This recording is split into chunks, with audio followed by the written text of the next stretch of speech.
Ang gusto ko talaga sabihin sa sarili ko is, sorry Sel kung inaabuso kita.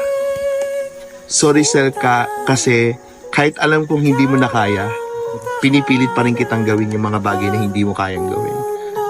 Sorry kung kahit alam kong pagod na pagod ka nakakatrabaho, pinupush pa rin kita. Diba?